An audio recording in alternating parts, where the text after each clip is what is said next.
Since 1992's commercial success of Dune 2, strategy games have been a cornerstone of the gaming industry.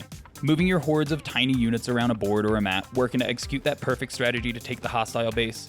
Being an armchair general is just a super satisfying way to spend a couple of hours gaming. But what happens when you take the scenario and the game concept of an RTS and put you in control of a single infantryman? Well, Running with Rifles does just that. It's a top-down shooter from developer Osumiya Games released in 2015 that shares a lot of DNA with Foxhole, but is far more focused for offline play. You take control of an infantryman in one of 3 factions fighting for control of the world map, which consists of regions or hexes that can be taken or lost by your team. There are some great overhaul mods and awesome DLC, but we're going to focus on the base game for this review as there's plenty there to get you rolling in the world of RWR. Before we embark on our little adventure to conquer this pastel-colored world, let's pick a team.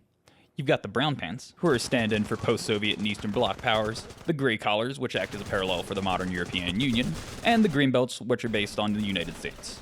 Weapons and gear in the game are all inspired by the late Cold War era, and the overall variety of gear gives you plenty of options for kitting out your trooper.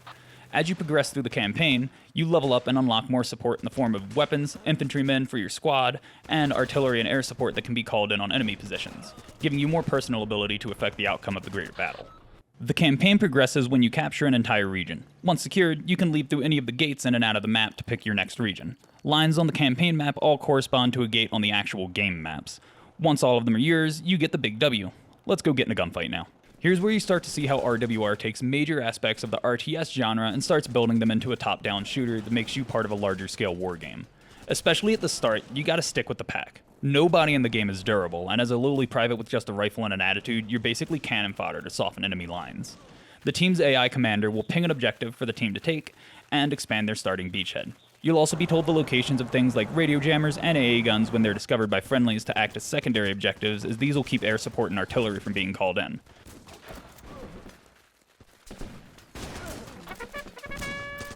By taking a region of the map or a capture point, your team is allowed to bring in more units for both offense and defense, which gives the AI commander more resources to send around the map and offers heavier reinforcements like tanks and armored cars, making it a lot harder for you to lose this map if you get pushed back off of the next one after having a bad game. For this run, we chose the Grey Collars, as they're the faction I do have the least playtime with. Your first few fights are going to be with some pretty bare-bones kit, as you pretty much only have access to a rifle, a grenade, and a medkit. But the early ranks are easy to blow through, and you start getting into more specialized weapons like LMGs, snipers, and anti-tank rockets pretty quickly. You can also bring back loot from the battlefield that you get off of enemies, or steal enemy cargo and intel trucks to bring to the armory, which give you money, experience, and can even unlock rare weapons and gear. As far as how the core invasion mode works in RWR, it's like Conquest or Domination with a bit of a twist. Spawns aren't linked to an objective, and they're dispersed throughout the area that either team controls. To win a match, you either have to capture 2/3 of the map and be 2/3 population on the enemy home base for 30 seconds, or take over all spawns and eliminate the entire enemy team, neither of which are particularly well explained on the wiki. Everything you do in a fight gives you XP. Kills, assists, revives, repairs, etc. And the more you rank up and build your fire team, the more you can influence how the battle happens. As soon as you have a couple of riflemen behind you, you can start being more creative in how you support a friendly advance, or act as a defensive QRF when the baddies start bringing the fight to you. On top of this, you don't have literal supply lines like Foxhole, but the flow of friendly units from various captured spawn points need transportation or safe routes to the front to keep your momentum up. And the enemy commander is always sending probing attacks to bases that aren't the main focus of the fight to try and catch you off guard. Being a single trooper doesn't offer you much ability to strike out on your own after a secondary objective, but when you've got a squad-sized element and you get the ping that we need to defend an area from a hostile incursion, you feel like you elicit a lot more of a change by taking your little entourage to the less populated part of the front and stalling out an enemy advance.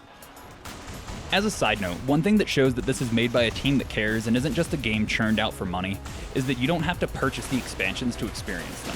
There are always public lobbies running the invasion modes for all DLC, and anyone can join and play as long as you have the base game.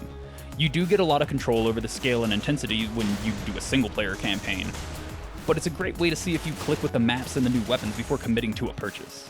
At its core, yeah, Running with Rifles is a twin-stick shooter in a costume.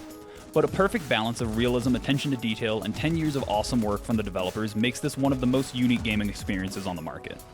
Things like Foxhole and Arma are great, but they require so much time and energy to get a fulfilling experience out of that when something like RWR comes along, takes some of those core elements out of those titles and distills it to an incredibly satisfying single-serving shooter, it hits just right. Thanks for watching, like and subscribe, and we'll see you next time on the Horizon Initiative.